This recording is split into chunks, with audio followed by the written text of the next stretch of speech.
President Biden last night, I mean, I love the Kamala Harris speech. We're going to go into that a little later on in the program. But the Kamala Harris speech was just all, he's a Nazi, he's a Nazi, he's a Nazi. We should unite and put our divisions behind us. By the way, he's a Nazi, he's a Nazi, he's a Nazi. At the same time she's doing that, President Biden says this, cut 4. Or Puerto Rico, where I'm in my home state of Delaware, they're good, decent, honorable people. The only garbage I see floating out there is his supporters. His demonization is seen as unconscionable. Mm. So that's a good, happy message for 6 days before the election. I've heard that a bunch of times since he said it. I hadn't paid attention to this next sentence. So he says, every Trump supporter is garbage, but I can't believe their demonization.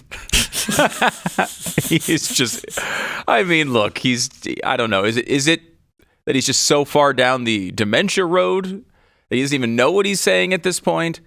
But whatever. There's a chance he's trying to sabotage. There is something. It's not 0% chance he's just sabotaging her campaign, because it totally destroyed her day.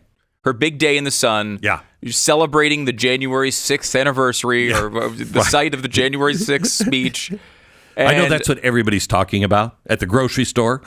They're not talking about the prices of groceries or gas or anything like that. They're just talking about the ellipse. Yeah. What about what happened on the ellipse on January 6th? That's the big thing. Yeah, that everyone's is the discussing big thing right now. Yeah. And it's laughable, but whatever she tried to accomplish today, he destroyed it. Yeah. Whether it was intentional or not, it was a blessed event. I love Joe Biden today. I never felt better about the guy than today. Today's the day. Try cut 5, please. Here's Trump responding. Terrible.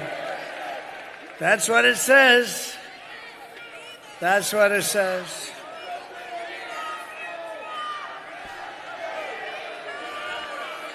So you have, remember Hillary, she said deplorable?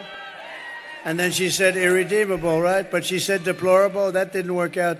Garbage, I think, is worse, right? But he doesn't know. You have to please forgive him. Listen to this. Please forgive him, for he not knoweth what he said. Tell me, Trump hasn't been around the Bible lately and people who believe in the Bible. By the way, CNN said it is just that happened because of his stutter. Oh, what was he going to say? They're great garbage. So stupid.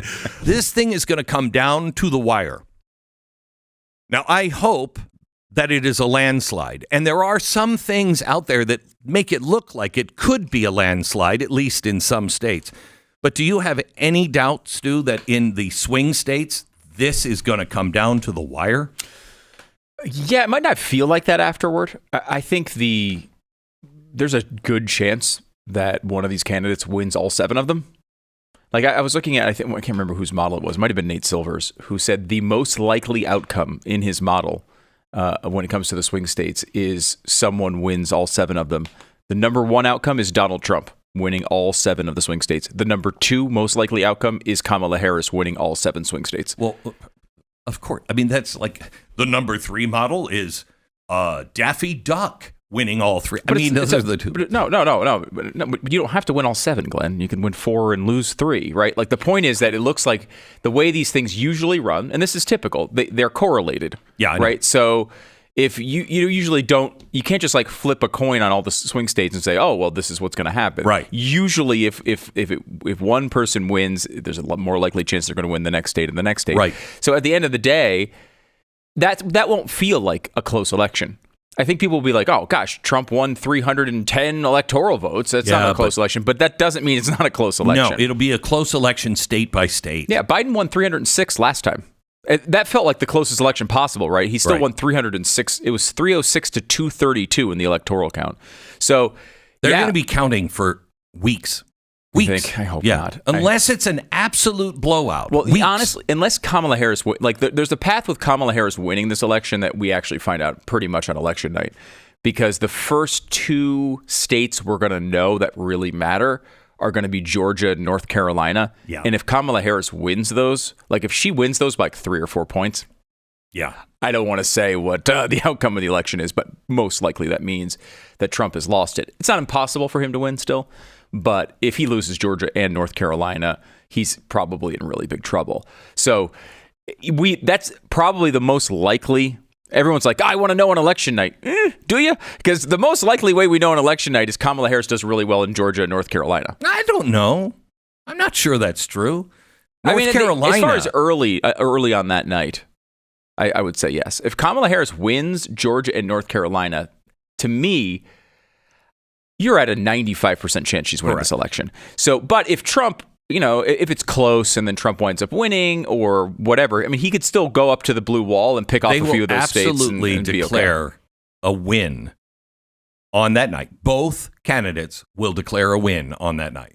This is going to be, I lay it out in tonight's show, and it is fascinating to see what the Democrats have planned, because they've planned for all of this stuff. There's a 5-step plan after the vote. 5 steps that they are going to do to make sure that Donald Trump doesn't get into office. And it's all laid out. It's amazing. This is, according to Mark Elias, this is going to be the most litigated election in all of human history. That sounds like fun, huh? That sounds like real fun. We'll give you that tonight on my Wednesday night special that you don't want to miss. By the way, with everything that is going on now with Media Matters and the New York Times, they are setting up the silencing of voices across the spectrum of conservatives. Our voices will be lost, and they could be lost, during any kind of recount or any kind of, they're going to start suppressing us hard. They already are. I mean, our algorithms are so skewed against you finding our voice, it's unbelievable. However, when this thing takes off, if there is any kind of anybody saying that the election was tinkered with at all, unless it's the left saying it, if it's us saying that this election was stolen, this election, we have to look into this, we'll be silenced. If the left is saying that, they'll be amplified and the defense will be silenced. That's what's happening. That's what they have in play right now. You have to be the person that can look at the news and say, no, wait, don't believe that, believe this. And that's what Propaganda Wars, my new book, is all about. You have a chance of losing us. You have a very good chance of losing contact with us in the next couple of months, unless you are really going right directly to our source. But you won't find us in your newsfeed. I'm convinced of it. I hope I'm wrong, but I'm convinced that the algorithms, if there is any question on this, the algorithms will silence us, and I mean everybody in the conservative world. They will suppress our voices. Do you think there's any chance that there aren't massive claims of fraud after this election? Landslide is the only way. Landslide, one side or the other? Yep. Landslide on the other side, I don't think our side will believe. And I think the same thing applies with them, don't you think? I mean, I think they're going to... I mean... You think they'll believe it if Trump blows her out? What have the Republicans done to cheat in this? We know. What factor is that? You're talking about having evidence for their claims? I know. What does that have to do with anything? You're right. I mean, they're going to say it. If Trump wins a close election, they're going to say this election was stolen. Yes. I mean, at every election that I have experienced in my adult life that they've lost, they've said that. But I'm trying to think of it. Is there an exception to that? Trump 2016, they lost. They said the election was stolen.